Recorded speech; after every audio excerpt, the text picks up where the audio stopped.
હરે કૃષ્ણ.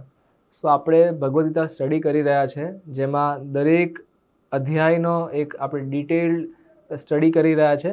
સો આ જે 10મો જે અધ્યાય છે ભક્તિ યોગનો ચોથો આપણે જે અધ્યાય કહી શકીએ. સો 10મા અધ્યાયની અંદર એનું નામ છે પરમેશ્વરનું ઐશ્વર્ય. પરમેશ્વરનું ઐશ્વર્ય, ભગવાનનું ઐશ્વર્ય આપણને જોવા મળવાનું છે આ અદ્ભુત અધ્યાયની અંદર. સો આનો અધ્યાય શરૂઆત થઈ રહી છે. ઓકે, ફર્સ્ટ આપણે ડિસ્ક્રાઇબ કરી લઈએ કે કેટલા ટોપિક્સ છે આની અંદર. સો મુખ્યતઃ 4 ટોપિકની અંદર આ અધ્યાય ડિસ્ટ્રીબ્યુટ કરેલો છે. પહેલો જે ટોપિક છે એના 1 થી 7 શ્લોક છે. ટોપિકનું નામ છે ભગવાન કૃષ્ણ બધાના સ્ત્રોત છે. સો સ્ટેપ બાય સ્ટેપ આપણે આગળ વધીશું, દેન પછી હું આગળના બધા ટોપિક્સ પણ કહેતો જઈશ. તો અત્યારે આપણે ફર્સ્ટ ટોપિક સ્ટડી કરીએ. 1 to 7 આ 7 શ્લોકમાં ભગવાન કૃષ્ણ બધાના સ્ત્રોત છે એના વિશે વર્ણન થઈ રહ્યું છે. શું છે આનો મિનિંગ આપણે જોઈએ.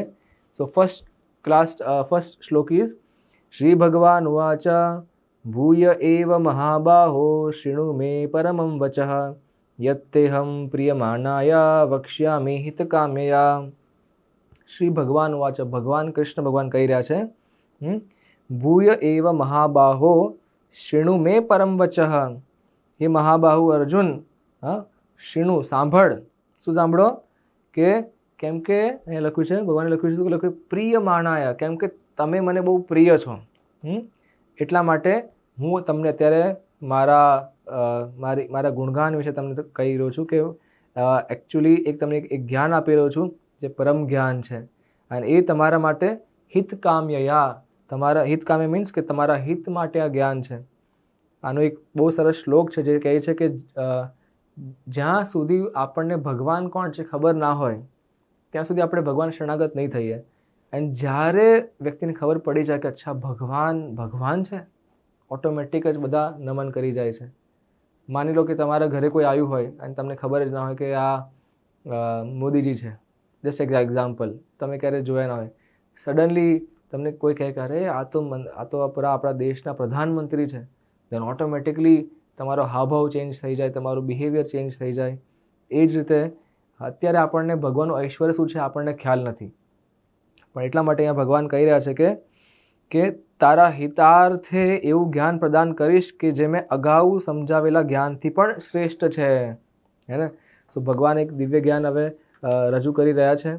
બીજા શ્લોકમાં કહ્યું છે ભગવાને કે નમે વિદુ સુરગણા પ્રભવમ ન મહર્ષય અહમ આદિર્હિ દેવાનામ મહર્ષિનામ ચ સર્વશઃ.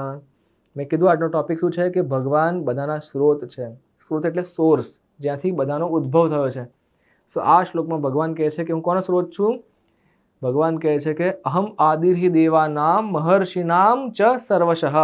હું દેવતાઓનો આદિ છું, એમનો પિતા છું. મારાથી એ જન્મ થયો છે એમનો. મહર્ષિનામ, મહાઋષિઓનો પણ હું પરમપિતા છું. અને સર્વશ, બાકી બધી જ પ્રજાતિ, બાકી બધા જ જીવાત્માનો હું પિતા છું.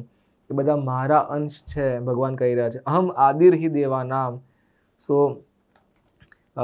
ઘણા બધા વખતો લોકો કન્ફ્યુઝ થાય છે કે કોણ મહાન છે? કૃષ્ણ, ગણપતિ, મહાદેવ, દુર્ગા, કોણ? ઇન્દ્ર, ચંદ્ર, કોણ? અહીંયા ભગવાન કહી રહ્યા છે કે બધા દેવતાઓનો આદિ કોણ છે? હું છું. બધા ઋષિઓનો દેવતા આદિ કોણ છે? હું છું. સર્વશ બધાનો આદિ કોણ છે? હું છું. એન્ડ ભગવાન શું કહી રહ્યા છે કે નમે વિદુ સુરગણા પ્રભવમ સમહર્ષયા. વિદુ એટલે જાણવું. એ લોકો મને નથી જાણતા.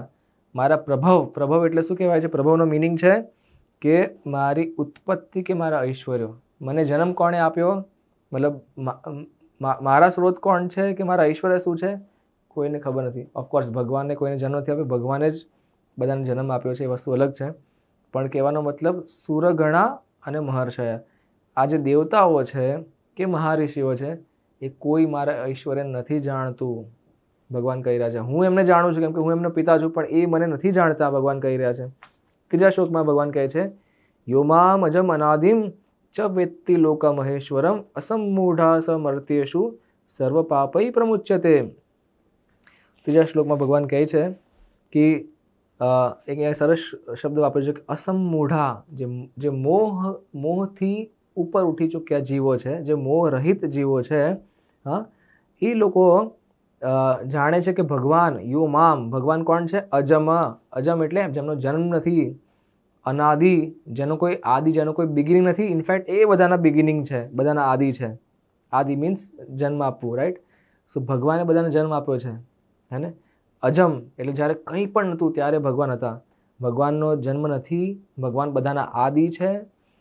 હા, અને લોક મહેશ્વરમ, બધા જ આત્માઓના, બધા જ લોક એટલે બધા ગ્રહ મંડળોના જે મહાઈશ્વર, મહેશ્વર કોણ છે?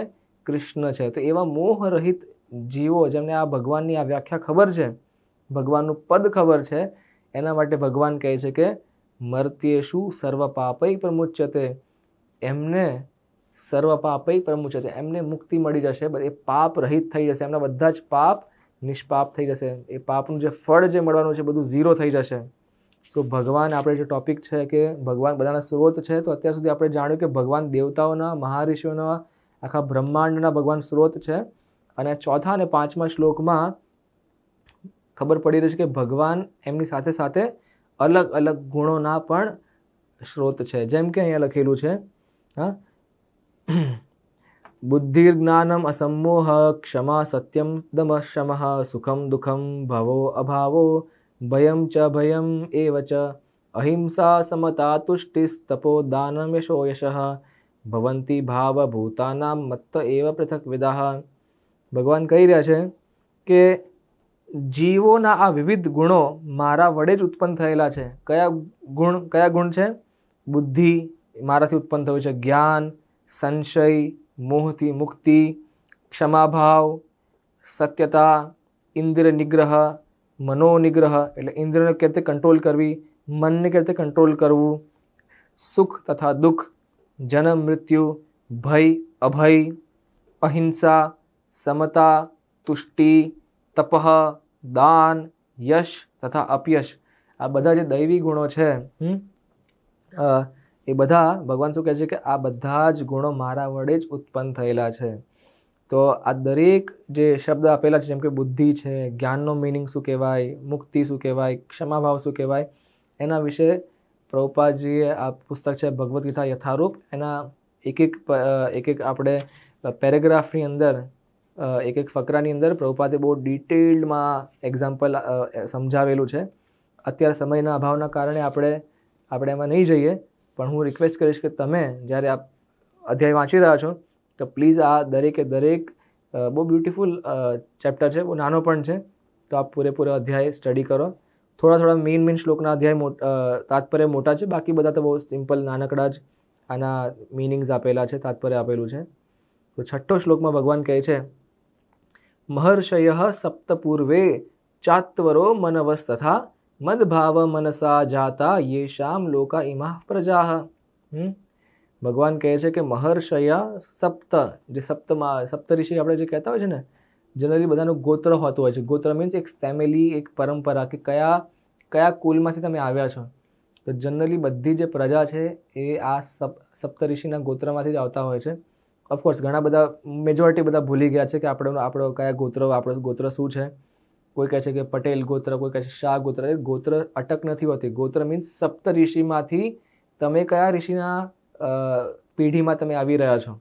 એટલે ગૌતમ ઋષિ છે, કશ્યપ ઋષિ છે, એ રીતે, હે ને? એ સપ્તઋષિ.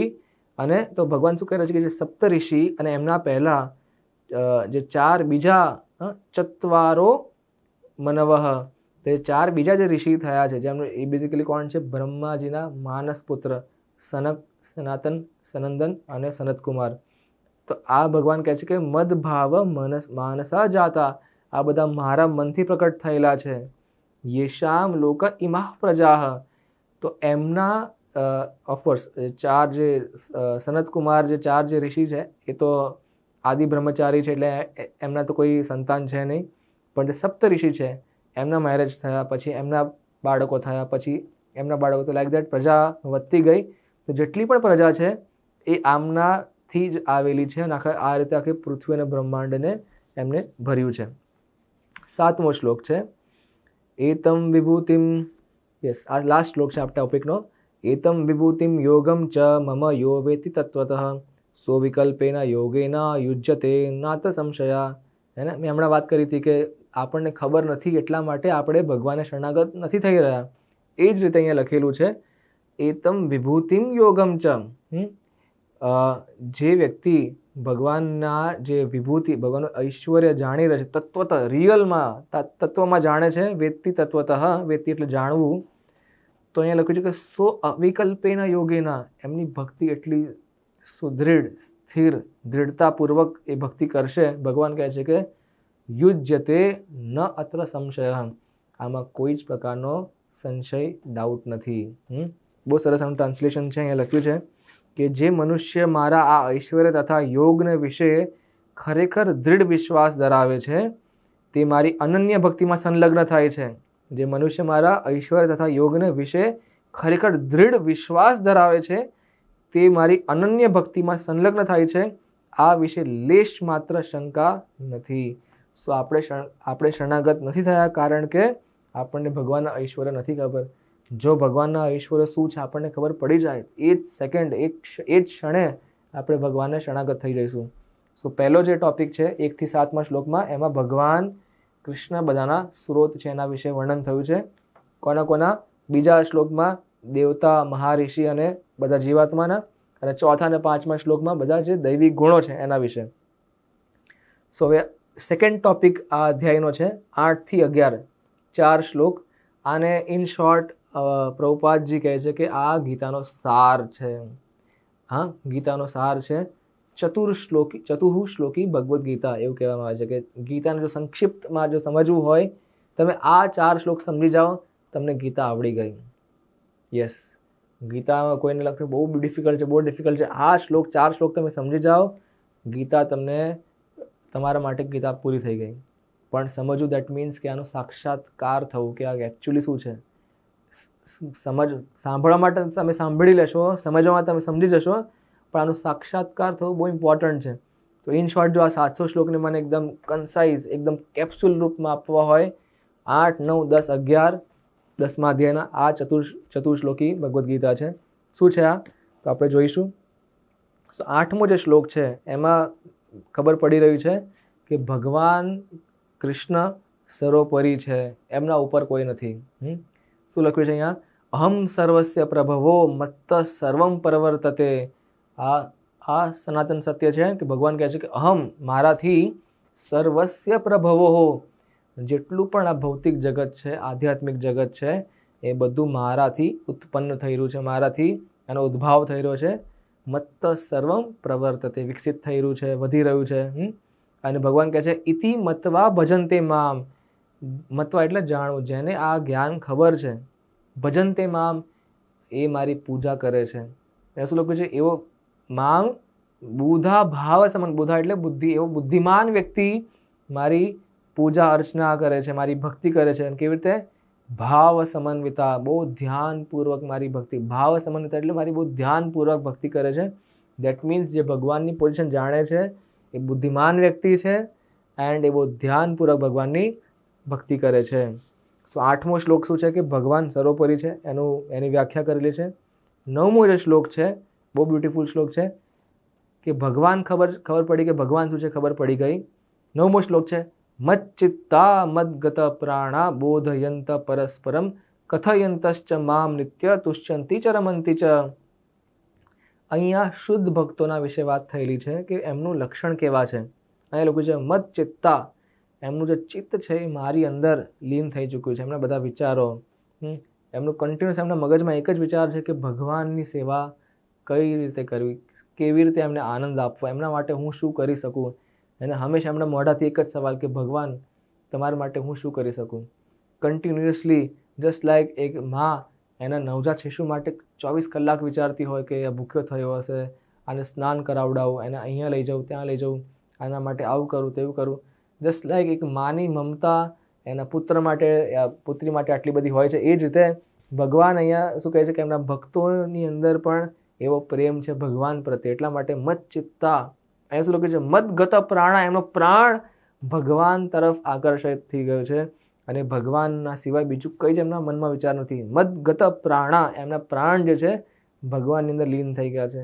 અને શું કરે છે જ્યારે બે ભક્તો ભેગા થાય છે તો અહીંયા શું લખ્યું છે બોધયંત પરસ્પરમ, જ્યારે બે ભક્તો ભેગા થાય, ફોર એક્ઝામ્પલ જો બે ક્રિકેટર ભેગા થાય તો ક્રિકેટની વાત કરવાના છે, અને બે પોલિટિશિયન ભેગા થાય તો પોલિટિશિયનની વાત કરવાના છે, પોલિટિક્સની. બે બિઝનેસમેન ભેગા થાય તો પૈસા 1 થી 5 કેવી રીતે કરવાના એ વાત કરવાના છે.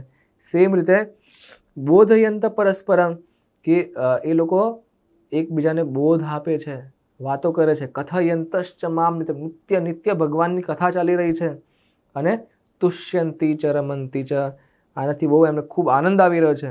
શું લખ્યું છે અહીંયા તમને એક્ઝેક્ટલી કહું તો, મારા શુદ્ધ ભક્તોનો વિચાર મારામાં નિમગ્ન હોય છે, તેમના જીવન પૂર્ણપણે મારી સેવામાં સમર્પિત હોય છે, અને તેઓ પરસ્પર બોધ આપી તથા મારા વિશે વાતો કરી પરમ સંતોષ તથા આનંદનો અનુભવ કરી રહ્યા છે.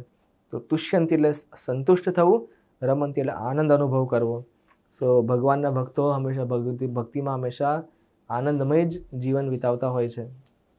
જે 10મો અને 11મો જે શ્લોક છે એ બેઝિકલી ભગવાન એમના ભક્તો માટે કેટલી હેલ્પ કરે છે, એમને કેટલું ભક્તો માટે ભગવાનની જે કૃપા છે એ બતાવી રહી છે. સો આ એ પ્રકારના ભક્તો છે જે હજુ ભગવાનનું ધામ પામ્યા નથી, સિદ્ધ નથી થયા, પણ પ્રયાસ કરી રહ્યા છે, ભક્તિ કરીને પ્રયાસ કરી રહ્યા છે, તમારે મારા જેવા. તો એ જે ભગવાનની ભક્તિ કરવાનો પ્રયાસ કરી રહ્યા છે તો ભગવાન એમને હેલ્પ કરે. શું અહીંયા શું લખ્યું છે? લખ્યું છે કે તેષામ સતત યુક્તાનામ ભજતામ પ્રીતિપૂર્વકમ. તેષામ એટલે એવા ભક્તો, સતત યુક્તાયામ જે સતત ભગવાનની સેવામાં લાગેલા છે, અને ભજતામ પ્રીતિપૂર્વકમ, પૂર્વકમ એટલે એનાથી ભરપૂર. શેનાથી ભરપૂર? પ્રીતિપૂર્વકમ. પ્રીતિ એટલે પ્રેમથી, જે ભગવાનની સેવા બહુ પ્રેમથી કરી રહ્યા છે, અને સતત કન્ટિન્યુઅસ કરી રહ્યા છે, અને દેટ ઓલ્સો પ્રેમથી. બાકી નોકર ચાકર તો બહુ બધા મળી રહેતા હોય છે. તમે 15-20 હજાર આપો તો તમારા ઘરમાં કોઈને કોઈ ઝાડુ પોછા મારી દેશે, હે કે નહીં? કોઈ ખાવાનું બનાવી દેશે, કોઈ ડ્રાઈવર બની જશે. સો આ પૈસાથી તો ઘણું બધી વસ્તુ થતી હોય, પણ ભગવાન અહીંયા કહી રહ્યા છે કે જે મારી સેવા કરે છે પણ પ્રેમથી. દદામી બુદ્ધિ યોગમ તમ, તો એવા ભક્તો માટે ભગવાન શું કહે છે? હું બુદ્ધિ આપું છું. દદામી એટલે હું આપું છું. શું આપું છું? બુદ્ધિ યોગમ યેન મામ ઉપયાન્તિ તે. હું એવી બુદ્ધિ એને આપું છું સો ધેટ એ મને પામી શકે. હે ને? ભગવાન એમને હેલ્પ કરે છે કે હવે લેફ્ટ જા, રાઈટ જા. ભગવાન એમને હેલ્પ કરે છે કે કયો રસ્તો પકડો, કઈ રીતે શું કામ કરવું, સો ધેટ એ ભક્ત ભગવાનને પામી શકે. 11મા શ્લોકમાં વાત થઈ રહી છે કે તેષામ એવાનુકંપાર્થમ અહમ અજ્ઞાનજમ તમઃ. એવા ભક્તો માટે અનુકંપા, બહુ ભગવાનની કૃપા છે. અનુકંપા એટલે બહુ ભગવાનની અદ્ભુત કૃપા છે. એક્ઝેક્ટલી શું છે કે વિશેષ કૃપા, ભગવાનની વિશેષ કૃપા થઈ રહી છે ભક્તો માટે. ભગવાન કહે છે અહમ અજ્ઞાનજમ તમઃ, હું એમના હૃદયની અંદર અજ્ઞાન રૂપી જે તમો ગુણ છે એને નાશયામી, એનો નાશ કરું છું, અજ્ઞાનનો નાશ કરું છું, અને જે અંધકાર રૂપી અજ્ઞાનનો નાશ કરીને પ્રકાશ રૂપી જ્ઞાન કરું છું. જ્ઞાન દીપેન ભાસ્વતા, એ જ્ઞાનનો દીપક એમના હૃદયની અંદર સળગાવું છું. સો ધેટ એ લખ્યું છે કે આત્મભાવસ્તો, સો ધેટ હું કોણ છું એ એમને ખબર પડી જાય અને મારી ભક્તિ બહુ સરળતાથી કરી શકે. તો ભગવાન જો કેટલું અદ્ભુત કાર્ય કરી રહ્યા છે. જસ્ટ તમે ઈચ્છા દર્શાવો કે મને ભગવાન તમને પામવા છે, તમારી સેવા કરવી છે, અને તમે જો ભગવાન કેવી રીતે હેલ્પ કરે છે. રાઈટ? સો ભગવાન તો આપણા હૃદયની અંદર વસેલા છે અને દરેક ક્ષણે આપણી હેલ્પ કરતા હોય છે. સો આ ચતુર્શ્લોકી ભાગવતમની અંદર આપણને ખબર પડી કે 8મો જે હતો એ ભગવાન સર્વોપરી છે એ ખબર પડી. 9મો જે શ્લોક છે એ શુદ્ધ ભક્તોનું લક્ષણ છે, અને 10મો અને 11મો જે છે એ શ્લોકમાં ભક્તો માટે ભગવાનની કૃપા શું છે એનું વર્ણન થયું છે. સો આ આપણો હતો સેકન્ડ ટોપિક, જેનું ટોપિકનું નામ હતું ગીતાનો સાર, ચતુર્શ્લોકી ભગવદ્ ગીતા 8 થી 11નો શ્લોક. હવે થર્ડ ટોપિક છે 12 થી 18 શ્લોક. બેઝિકલી આ કેટલા થયા? 12, 13, 8 શ્લોક થયા આની અંદર, ના 7 શ્લોક થયા. આની અંદર ખબર પડી રહે છે કે અર્જુન સિદ્ધ કરે છે કે ભગવાન સર્વોપરી છે. હવે અર્જુન ભગવાનની વ્યાખ્યા કરી રહ્યા છે કે ભગવાનનું ગુણગાન કર્યા છે, ભગવાન એકચ્યુઅલી કોણ છે. તો ભગવાન કેટલું બહુ સરસ શ્લોક છે અહીંયા લખ્યું છે અર્જુને. અર્જુન ઉવાચા પરમ બ્રહ્મ પરમ ધામ પવિત્રમ પરમમ ભવાન પુરુષમ શાશ્વતમ દિવ્યમ આદિદેવમ અજમ વિભુમ આહુસ્ત્વમ ઋષયઃ સર્વે દેવ ઋષિર નારદસ્તથા અસિતો દેવલો વ્યાસા સ્વયં ચૈવ બ્રવીષિ મે. અહીંયા લખ્યું છે પરમ બ્રહ્મ. અર્જુન કહે છે કે હે કૃષ્ણ તમે પરમ બ્રહ્મ છો, તમે પરમધામ છો, તમે પવિત્રમ છો, તમારા કરતાં કોઈ પવિત્ર, સૌથી પવિત્ર તમે જ છો. પરમ ભવાન, હા, સૌથી પરમ એટલે સુપ્રીમ પર્સનાલિટી તમે જ છો. પુરુષમ શાશ્વતમ દિવ્યમ, તમે શાશ્વત છો, તમે દિવ્ય છો, તમે આદિ દેવ છો, આદિ પુરુષ છો, તમે અજહ છો. અને શું કહી રહ્યા છે કે આ તો મેં તો મારી વ્યાખ્યા કરી જ છે, પણ કહી રહ્યા છે કે આસિતો દેવલો વ્યાસા, હું તો નહીં પણ મારા સિવાય પણ અહીંયા લખેલું છે કે નારદ, અસિત, દેવલ તથા વ્યાસ જેવા સર્વ ઋષિઓ આપના વિશે સત્યનું સમર્થન કરે છે, અને હવે આપ સ્વયં મને તે જ કહી રહ્યા છો. રાઈટ? ભગવાને ઓલરેડી પોતાનું વિશે વાત કરી ભગવાને, તો અર્જુન પણ કહે છે કે ઓલરેડી મને તો ખબર જ હતી, પણ મારી સાથે સાથે મોટા મોટા ઋષિમુનિ જેમ કે નારદ ઋષિ, અસિત, દેવલ તથા વ્યાસદેવ પોતે અને જેવા સર્વ ઋષિઓ આ સત્યનું સમર્થન કરી રહ્યા છે. એક પણ એમ નથી કહેતું કે આ ખોટી વસ્તુ છે, કેમ કે આ સત્ય છે. સો આ રીતે અર્જુન ભગવાનના વિશે વાત કરે છે. સો એન્ડ 14મા શ્લોકમાં આગળ વધતા કહે છે, હરે કૃષ્ણ. યુટ્યુબ પર આ અધ્યાયના વિડીયોના ડિસ્ક્રિપ્શનમાં એક ક્વિઝની લિંક અમે આપી છે. તો આ ક્વિઝના લિંક પર જાઓ અને આ અધ્યાયને ડિટેલમાં સ્ટડી કરીને આ ક્વિઝના જવાબો તમે આપો. અને જે પણ વ્યક્તિ ક્વિઝમાં ખૂબ જ સારો સ્કોર કરશે તેમને હરે કૃષ્ણ મંદિર તરફથી એક ગિફ્ટ મોકલવામાં આવશે. હરે કૃષ્ણ. સર્વમ એતદ ઋતમ મન્યે યન્મામ વદસી કેશવ નહીં તે ભગવાન વ્યક્તિમ વિદુર્દેવા ન દાનવઃ. સર્વમ એતમ ઋતમ મન્યે, તમે જે પણ ભગવાને કીધું છે ને, ભગવાન તમે જે પણ કીધું છે, ઋતમ મન્યે, હું એક્સેપ્ટ કરું છું, હું સ્વીકાર કરું છું, એનો એ સત્યનો હું સ્વીકાર કરું છું. યન્મામ વદસી કેશવ, હે કેશવ તમે જે પણ કીધું છે, સત્ય કીધું છે, એનું બધું જ સ્વીકાર કરું છું. નહીં તે ભગવાન વ્યક્તિમ વિદુર દેવ ન દાનવ. આ બહુ સરસ વસ્તુ કીધી એમણે. અહીંયા શું કીધું કે ભગવાન વ્યક્તિમ, તમારું વ્યક્તિત્વ જે છે ભગવાન, ન દેવ ન દાનવ. હા, વિદુર એટલે એમને નથી ખબર, ના તો દેવતાઓને ખબર છે તમારું વ્યક્તિત્વ, ના તો દાનવોને ખબર છે. ફક્ત તમારા ભક્તોને જ સંપૂર્ણપણે તમારું અસ્તિત્વ, તમારું પદવી શું છે એ બધાને ખબર છે. ફક્ત તમારા ભક્તોને જ ખબર છે કે તમે કોણ છો. અને 15મા શ્લોકમાં આગળ વધતા અર્જુન કહે છે, સ્વયં એવાત્મનાત્માનં વેત્થા ત્વામ પુરુષોત્તમા ભૂતભાવના ભૂતેશા દેવ દેવ જગતપતે. હે પુરુષોત્તમ, હા, સ્વયં એવાત્મનાત્માનં વેત્તા, સ્વયં વેત્તા એટલે તમે જ, હા, સ્વયં વેત્તા ત્વમ, ખાલી તમે જ જાણો છો કે તમે ખાલી સ્વયં તમે જ પોતાને જાણો છો. અને શું બહુ સરસ લખ્યું છે કે હા, ભૂત ભાવના એટલે બધાના, આખી દુનિયાના સ્ત્રોત તમે જ છો. ભૂતેશા, બધી આત્માઓના જે સ્વામી તમે જ છો. દેવ દેવા, આપણે તો દેવો કે દેવ મહાદેવ કહેતા છે, પણ અર્જુન કહે છે કે દેવો કે દેવ તો તમે છો, જગતપતિ તમે છો. રાઈટ?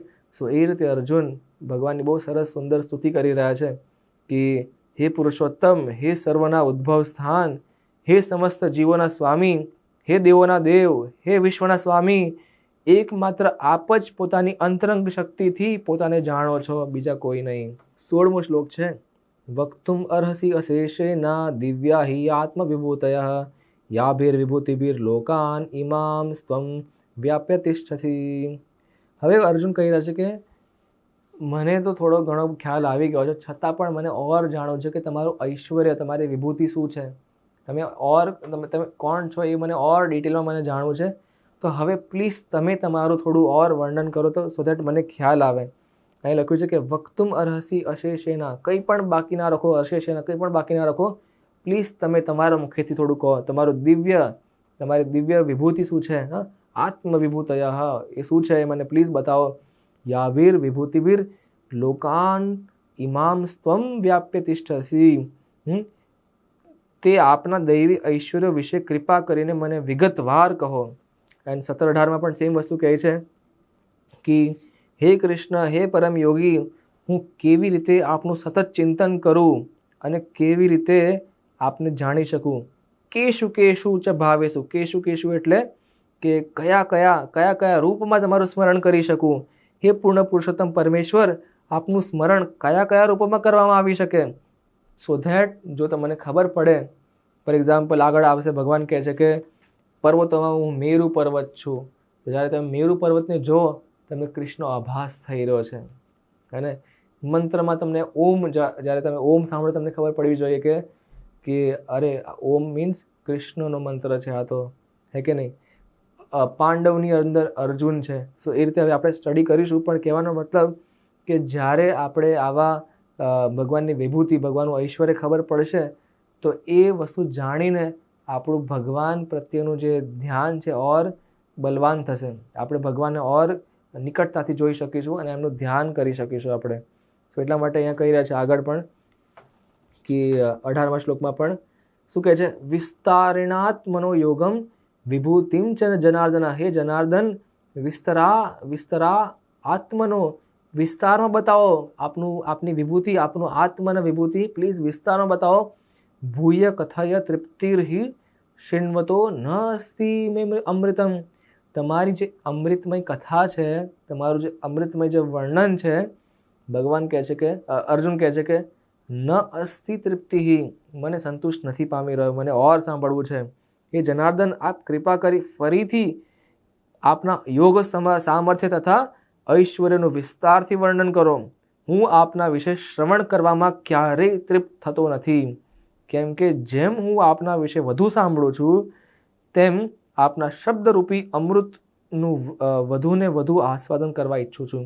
સો આ બેઝિકલી ભગવાનનો આ એક ભક્તનો એક લક્ષણ છે કે એને ભગવાન વિશે ઓર જાણવાની ઈચ્છા છે, ઉત્સુકતા છે.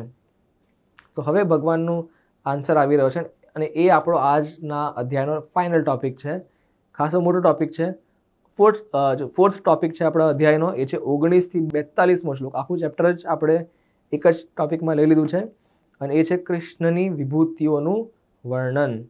ભગવાને જે એમનું પોતાનું ઐશ્વર્ય વિભૂતિનું વર્ણન કર્યું છે એ આ 19 થી માંડીને 42મા શ્લોક સુધી, એટલે કેટલા થયા, 24 શ્લોક એક સામટા થઈ ગયા છે. તો આપણે સ્ટાર્ટ કરીએ. અહીંયા હવે ભગવાન બોલવાનું શરૂ કરી રહ્યા છે, એટલા માટે લખ્યું છે શ્રી ભગવાન ઉવાચ હંતતે કથયિષ્યામિ દિવ્ય હિ આત્મવિભૂતય પ્રધાન્યત કુરુ શ્રેષ્ઠા નાસ્તિ અંતો વિસ્તરસ્ય મે.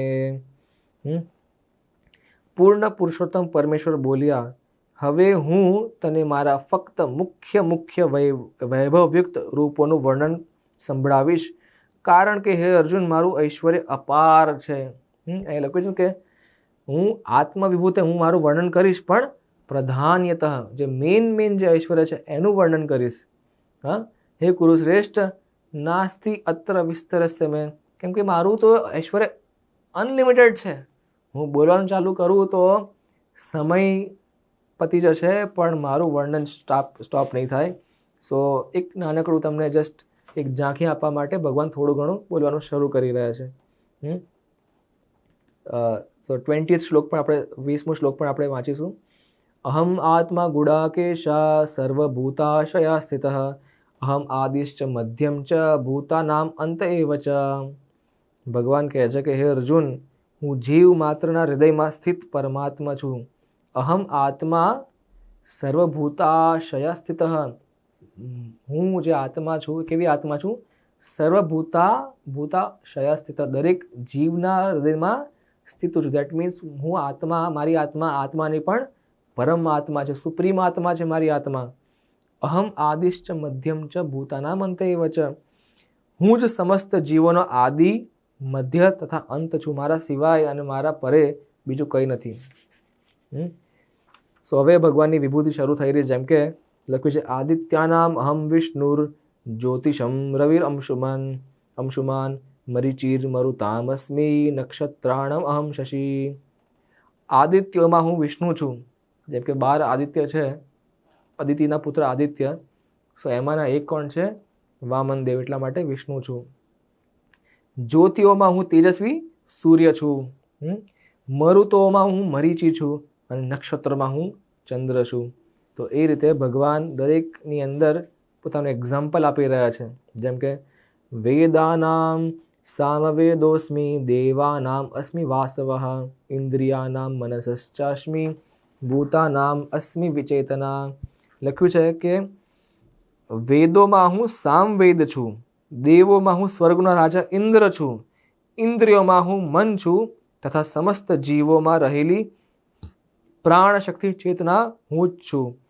સો આ રીતે ભગવાન બહુ સરસ બ્યુટીફુલ વર્ણન કરી રહ્યા છે કે જેમ કે દેવતામાં હું એમનો રાજા કોણ છે? ઇન્દ્ર છું, હે ને.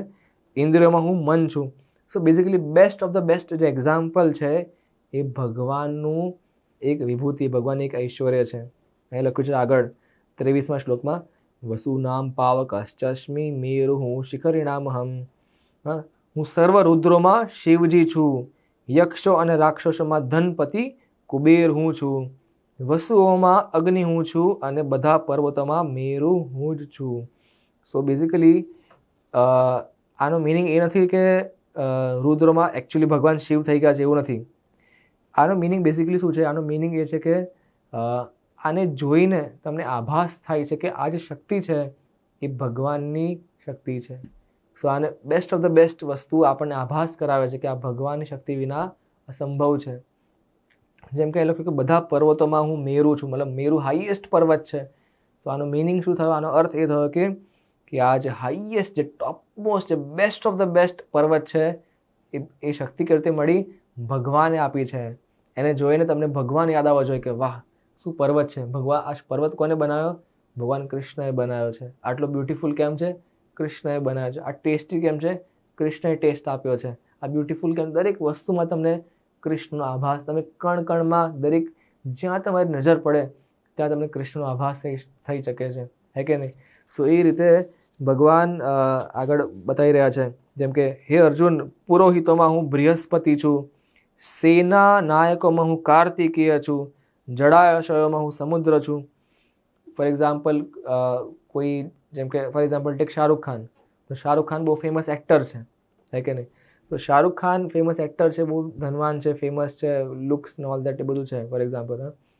તો સપોઝ એ મંદિરમાં આવશે તો યા કોઈ મેયર આવે, કોઈ આઈએએસ ઓફિસર આવે, આ બધા લોકો ભક્ત ભલે ના હોય પણ જો મંદિરમાં આવશે તો આપણે થોડું એમને ધ્યાન રાખીશું, આગળ જઈને એમને આરતી કરાવીશું. શા માટે? કેમ કે ભગવાનની કૃપાથી એમને પોસ્ટ મળી છે, એમને ભાગ્ય મળ્યું છે. અલ્ટિમેટલી ભગવાનની કૃપાથી આ સંભવ થયું છે. જો ભગવાનની કૃપા ન હોય તો એમને આ ભાગ્ય ક્યાંથી મળવાનું હતું? રાઈટ. સો ભલે ભક્ત ના હોય બટ સ્ટીલ ભગવાનની કૃપા આમાં દેખાઈ રહી છે, રાઈટ. સો એ રીતે જ ભગવાન આ રીતે બધા બતાવી રહ્યા છે કે હું સર્વ વૃક્ષોમાં અશ્વત્થનું વૃક્ષ છું, હું દેવ ઋષિઓમાં નારદ છું, હું ગંધર્વોમાં ચિત્રરથ છું અને સિદ્ધ પુરુષોમાં હું કપિલ મુનિ છું, હે ને. સો આનાથી આપણને ખબર પડે છે કે ભગવાનનું ઐશ્વર્ય કેટલું વિવિધ અને એ છે.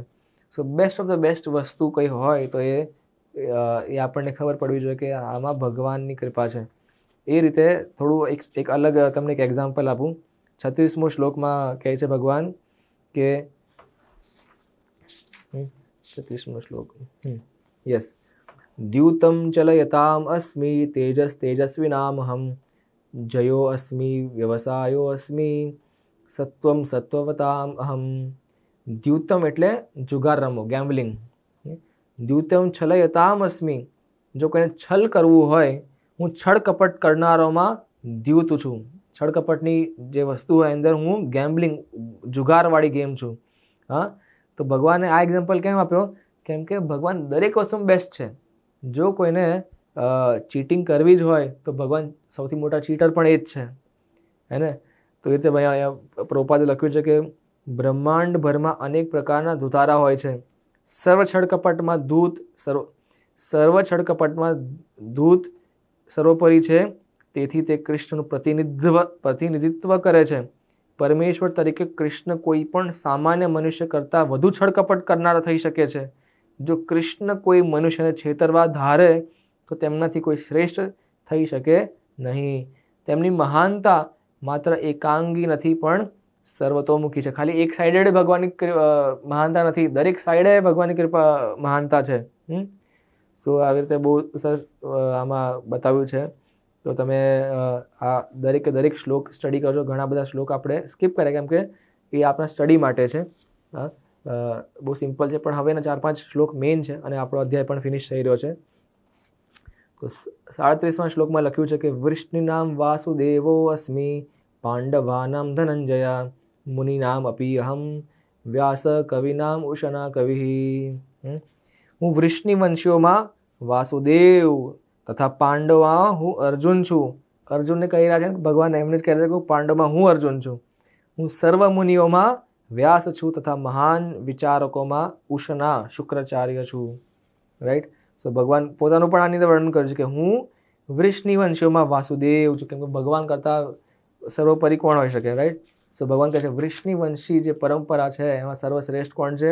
હું વાસુદેવ છું. 38મો શ્લોક છે. ઓકે, 38માં આપણે નહીં કરીએ. યસ. 39th શ્લોક છે. યચ્ચાપી સર્વભૂતાનામ બીજમ તદ અહમ અર્જુના ન તદસ્તિ વિનાયત સ્યાન મયા ભૂતમ ચરાચરમ. બહુ બ્યુટીફુલ શ્લોક છે, આપણા માટે બહુ ઇમ્પોર્ટન્ટ છે. શું લખ્યું છે? યચ્ચાપી સર્વભૂતાનામ બીજમ તદ અહમ અર્જુના. સર્વભૂતા બધી જ જીવાત્માનો જે બીજ એ ક્યાંથી જન્મ લીધો છે એમને? અહમ અર્જુના. એનો પિતા કોણ છે? હું છું. હું જનરેટ, મારાથી એ બીજથી આ બધી જીવાત્માઓનો જન્મ થયો છે. ન તદસ્તિ વિના યત્સ્યાન મયા ભૂતમ ચરાચરમ. ભગવાન બહુ અદ્ભુત વસ્તુ કીધી. ભગવાને શું કીધું અહીંયા 39મા શ્લોકમાં ભગવાન કહે છે કે સ્થાવર કે જંગમ, ઘણા જીવ ચાલી શકતા હોય છે એટલે એને જંગમ કહેવાય, અને ઘણા જીવ ચાલી નથી શકતા, જેમ કે ઝાડ હોતા હોય છે, વૃક્ષ હોતા હોય છે, એને કહેવાય સ્થાવર. ભગવાન કહે સ્થાવર કે જંગમ એવો કોઈ જીવ નથી જે મારા વિના અસ્તિત્વ ધરાવી શકે. કેટલી બ્યુટીફુલ વાત કહેવાય. ભગવાન કહે છે કે એવો કોઈ જીવ નથી જે મારા વિના એનું અસ્તિત્વ ધરાવી શકે. દેટ મીન્સ હું છું તો એ તમે લોકો છો, હું નથી તમે લોકો નથી. સો આપણે પોતાના પરમ પિતાને પરખો, જાણો. કૃષ્ણ પરમ પિતા છે, એમને શરણાગત થાવ. રાઈટ. એટલા માટે શું કીધું કે જેને ભગવાનનું અસ્તિત્વ, ભગવાનની પદવી ખબર હોય, ઓટોમેટિક ભગવાનને શરણાગત થઈ જશે કે ભગવાન તમે મારા પરમ પિતા છો, મારા સર્વ મોસ્ટ વેલવિશર છો, તમે મારું હિતકાર વિચારશો હંમેશા, ક્યારે મારું ખરાબ નહીં વિચારો, પ્લીઝ તમારી સેવા આપો. એવી આપણી પ્રાર્થના હોવી જોઈએ. 40મો શ્લોક છે. નાંતો અસ્તિ મમ દિવ્યા નામ વિભૂતિ નામ પરંતપ એશ તુદ્દેશત પ્રોક્તો વિભૂતેર વિસ્તરો મયા. હે વીર પરંતપ, મારી દૈવી વિભૂતિઓનો અંત નથી. મેં તને જે બધું કહ્યું તે તો મારી અનંત વિભૂતિઓનો એક સંકેત માત્ર છે. અહીંયા શું લખ્યું? ન અંતો અસ્તિ મમ દિવ્યા નામ વિભૂતિ નામ. હે પરંતપ અર્જુન, મારું જે દિવ્ય વિભૂતિઓ જે છે, ન અંત, એનો કોઈ અંત જ નથી. એશ ઉદ્દેશત પ્રોક્તો. મેં તમને જે કીધું એ તો ખાલી સંકેત માત્ર, થોડા ઘણા મેં તમને ખાલી ટ્રેલર આપ્યું છે, તમે સમજી જાઓ કે હું કોણ છું. 41મો શ્લોક. યદ યદ વિભૂતિ મત્સત્વમ શ્રીમદ ઉર્જિતમ એવ વા તત્તત એવાવગચ્છત્વમ મમ તેજો અંશ સંભવમ. તું જાણી લે હે અર્જુન કે સમગ્ર ઐશ્વર્ય, બહુ બ્યુટીફુલ શ્લોક અગેન, સમગ્ર ઐશ્વર્ય, સૌંદર્ય તથા તેજસ્વી સર્જનો મારા તેજના એક સ્ફુલિંગ માત્રથી ઉદ્ભવે છે. જેટલું પણ તમે આ સુંદર વસ્તુઓ જોઈ રહ્યા છો, ઐશ્વર્યમય વસ્તુ જોઈ રહ્યા છો, તેજસ્વી વસ્તુ જોઈ રહ્યા છો, આ બધું સર્જન મારું એક નાનકડો અંશ છે. ભગવાન કહી રહ્યા છે અહીંયા યદ યદ વિભૂતિમત સત્વમ એવા મમ તેજો અંશ સંભવમ. આ બધો તેજ છે ને, આખી જે બ્રહ્માંડ મેં ટકાઈ રાખ્યું છે ને, આખું બ્રહ્માંડ, આ ભૌતિક બ્રહ્માંડ લઈ લો કે આધ્યાત્મિક બ્રહ્માંડ લઈ લો, ભગવાન કહે છે ખાલી મારો એક અંશ આને ટકાવી રહ્યો છે. હજુ તો મારું પૂરું તો મેં બતાવ્યું પણ નથી તમને. એક મારો નાનકડો અંશ આખી દુનિયા ચલાવી રહ્યો છે, ચાહે ભૌતિક બ્રહ્માંડ હોય કે આધ્યાત્મિક બ્રહ્માંડ હોય, અને આનાથી જ આ દુનિયા ટકી રહી છે. અને આપણે બધા એટલા મૂર્ખ છે કે ભગવાનને માનતા નથી, એમની ભક્તિ નથી કરતા. અને ઘણા બધા તો એટલા, એમની અંદર એટલો તાકાત છે, કહે છે કે ભગવાન કોણ, કેવી રીતે માનું ભગવાન, કોણે જોયું મર્યા પછી શું થાય છે. તો આવા મૂર્ખ લોકો માટે શું કહેવાય એને.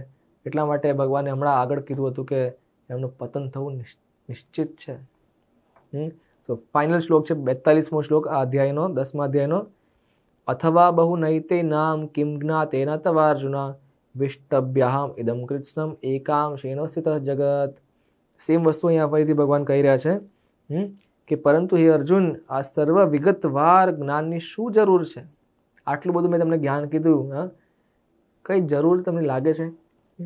ભગવાન કહે છે કે વિષ્ટવ્યાહમ ઇદમ કૃત્સ્નમ, આ જેટલું પણ વિસ્તાર તમે જે જોઈ રહ્યા છો, ભગવાન સેમ વસ્તુ કહે છે, એકાંશ, એક અંશેના સ્થિતો જગત, એ એક અંશથી, હા, ભગવાન કહે છે હું તો મારા એક અંશ માત્રથી આ સમગ્ર બ્રહ્માંડને વ્યાપીને તેને ધારણ કરું છું.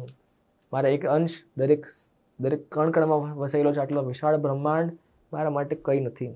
અને તો આ ભગવાનની મહાનતા છે, ભગવાનનું ઐશ્વર્ય છે. એટલા માટે અધ્યાયનું નામ જ છે ઐશ્વર્ય, પરમેશ્વરનું ઐશ્વર્ય, રાઈટ. તો બહુ બ્યુટિફુલ અધ્યાય છે જેમાં ભગવાનની મહાનતા શું છે. આપણે કહે છે ગોડ ઇઝ ગ્રેટ, પણ કેટલા ગ્રેટ એ આ અધ્યાયમાં ખબર પડી રહી છે. તો 4 ટોપિક હતા આની અંદર. કે પહેલો ટોપિક હતો કે ભગવાન કૃષ્ણ બધાના સ્ત્રોત છે, ભગવાનની પોઝિશન શું છે એ આપને પહેલાથી 7મા શ્લોક સુધી ખબર પડે છે. દેન ગીતાનો સાર, જે ચતુશ્લોકી જે ભગવદ્ ગીતા જે કહેવાય, 8 થી 11 વિશે ખબર પડી, આપણે એની અંદર ખબર પડી. ત્રીજો છે કે અર્જુન હવે સિદ્ધ કરે છે કે કૃષ્ણની પોઝિશન શું છે, એમનો એ સર્વોપરી છે, એ 12 થી 18ની અંદર. તો પહેલાં અર્જુન કરે છે, પછી એમને પૂછી રહ્યા છે કે તમારી વિભૂતિઓ જે છે એમનું પ્લીઝ વર્ણન થોડું કરો. અને ભગવાન કૃષ્ણ પછી દેન 19 થી 42ની અંદર 4th ટોપિક જે છે એમાં પોતાની વિભૂતિઓનું વર્ણન કરે છે. શ્રીમદ ભગવદ્ ગીતાજી કી જય, જગતગુરુ શિલા પ્રભુપાદ કી જય.